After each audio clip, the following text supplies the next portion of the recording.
thank you guys for taking the time out of your day to be here today and help me with this.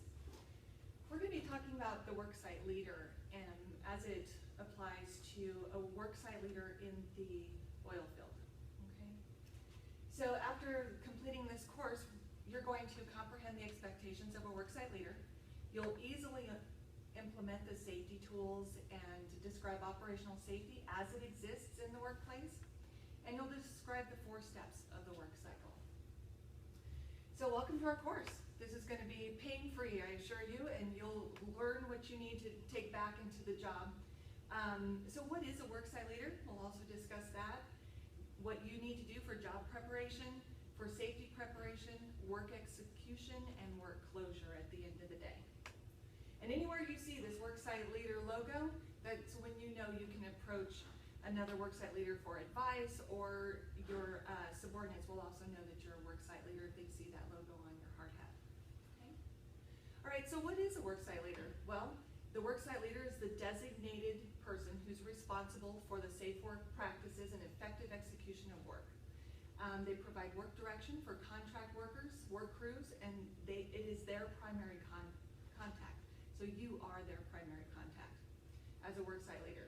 So you'll substitute for the lead on the site. You'll be the leader of all the workers on the site, as well as be responsible for the safe and effective execution of work.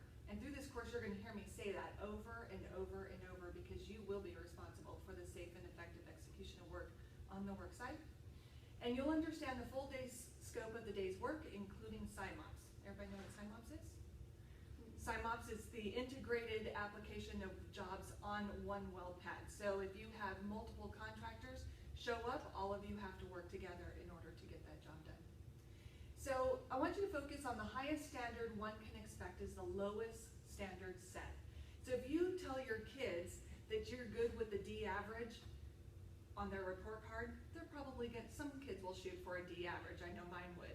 But if you tell them, I want you to shoot for an A, they're going to try their hardest to shoot for an A, because that's what their parents expect, that's what the school expects. So here, we want you to shoot for the safest job that can be done, okay? All right, so how do you become a worksite leader? Why are you here today? You're here because somebody nominated you to be a worksite leader. You impressed them in the field, and they wanted you to represent them. You have to be approved by one of our supervisors, and you have to be approved by your company supervisor as well. Make sure that there aren't any disciplinary issues on either side. So you have to attend a 2-day safety leadership work seminar, and you have to attend a worksite leader training course like you're doing today. Any questions? What's your background? My background? I have almost 20 years in the oil and gas industry. So I might be able to qualify for a worksite leader. 10 of those years I spent in the field, so I kind of got the safety thing down just a bit. All right, so what's the difference of a qualified leader, which we're phasing out, and a worksite leader? Well, the qualified leader was someone who had demonstrated that they can be trusted to work safely.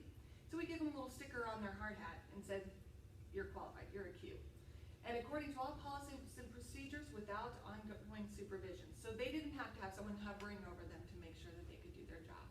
That person was qualified. That's what we call them, Q. So now a worksite leader is someone who's been entrusted to oversee all the work on their well site, not just their job, but now everybody's job. When our leads aren't present, the worksite leader will fill in for that person. That person's responsible for, like I said before, the safe and effective execution of the work as it's going on, and provides work direction for all contract work crews, not just your own, and is all of those crews' primary contact. Okay. All right, so can your worksite leader privilege be removed? Well, sure, if you change employers, then you must go through the nomination process all over again, because that employer has to become comfortable with you in order for you to carry that name all the way through. Any willful violation of our policies and procedures will result in removal from our program. So if you willfully violate or say, you know what, I don't think I want to tie my harness to anything today, I'm just going to put it on and pretend like I'm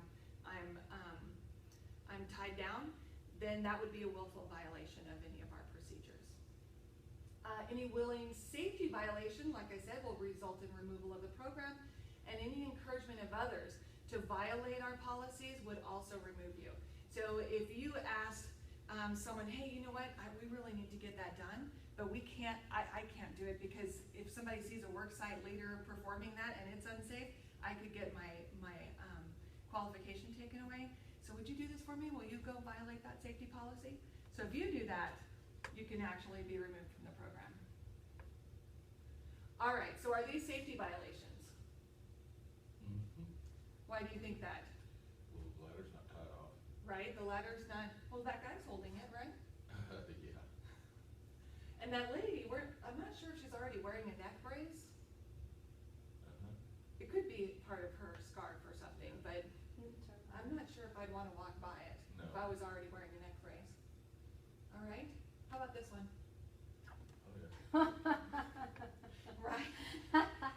So I'm hoping this one was staged, but surely that guy just, I'm hoping it was staged. But I found these on the internet, believe it or not, so it's out there.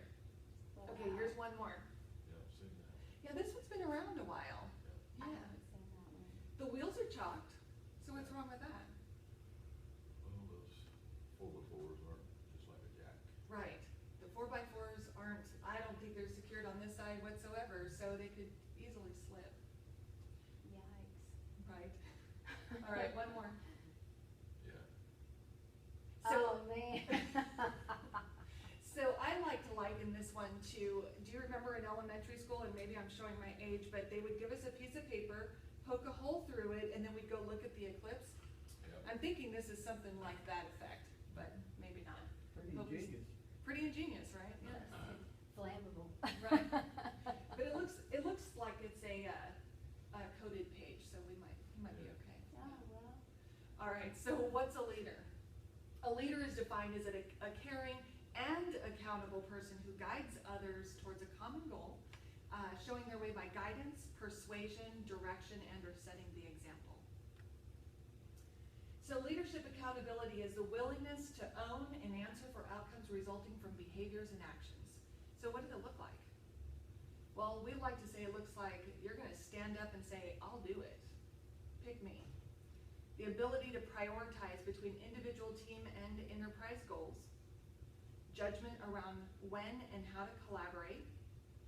Courage to speak up when something isn't working. That's a big one. And transparency to honestly report progress and course correct as needed. And the last one is candor to have those tough conversations when needed. So when you're out there working with the guys, you see something that they're really not supposed to be doing. Most oftentimes, human nature is to look the other way. But as a worksite leader, you need to go and correct that situation and have that tough conversation. Okay? All right, so if you develop the potential and awareness of each employee and crew, you could be a leader. You provide consistent and constructive feedback, whether they're doing something good or you need to correct a situation, you can also be a leader. Have consistent, balanced focus on safety, maintenance, and production. Listen well and are decisive. Are firm, fair, and consistent with all. So if my brother-in-law is working on the job site and I tell him, you know what, I'll go ahead and give you a couple of extra hours so you can earn some overtime. And his other partners on his crew, I tell them to go ahead and go home for the day. Would that be firm, fair, and consistent? No, it wouldn't be. We need to treat everyone equally. So perhaps choose the person with the most experience on the job, or divide the job equally so everybody can get equal amounts of overtime. All right, delegate responsibilities and empower individual decision-making. And do you have any questions about that?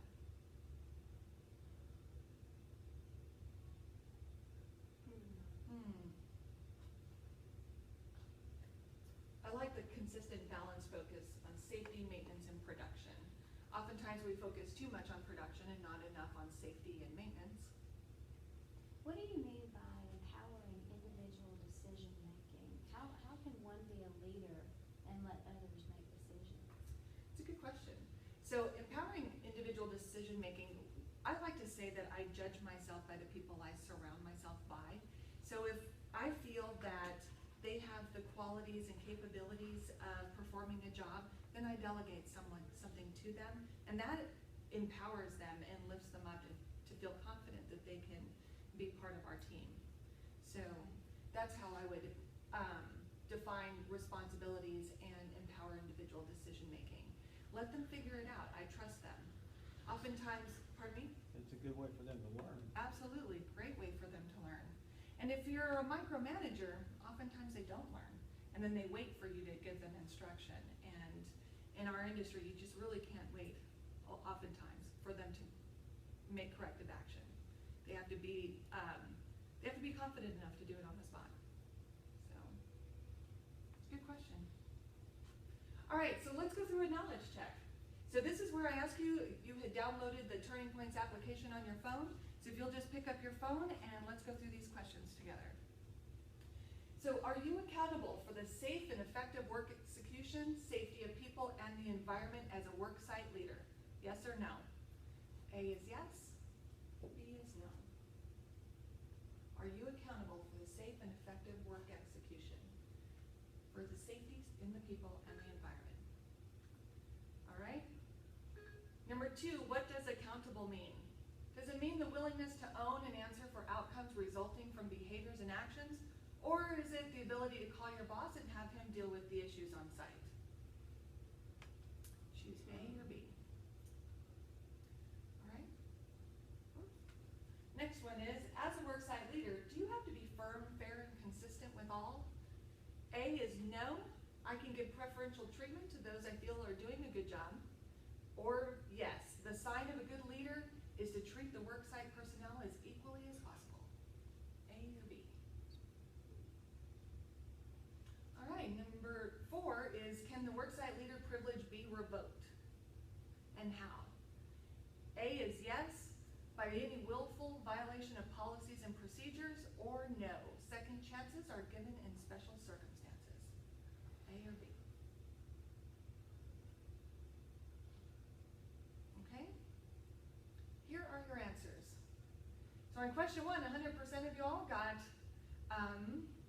A, yes, you must be accountable for safe and effective execution of work. Number 2, it looks like one of you chose B, you must have the ability to call your boss and have him deal with issues. Well, while that is true, if there is a problem that escalates far enough that you don't think you can handle it because there's such a confrontation or you don't know the answer, then sure, go ahead and dial him up and ask for advice. But as a worksite leader, you must have that willingness to own up and answer for all issues, okay, resulting from behaviors and actions. All right, so then it looks like 100% of you got question 3. That's good. That's all correct. And that one is, a worksite leader, do you have to be firm, fair, and consistent with all? Yes. Every time, all the time. Firm, fair, and consistent. So you're correct in answering B. And number 2 is, can the worksite leader privilege be revoked? 100% of you all chose yes, by any willful violation. All right, do you have any questions for segment 1? No? All right. You get a 10-minute break. Be back by 12:30, and I will see you then. Thank you. Thank you. Right.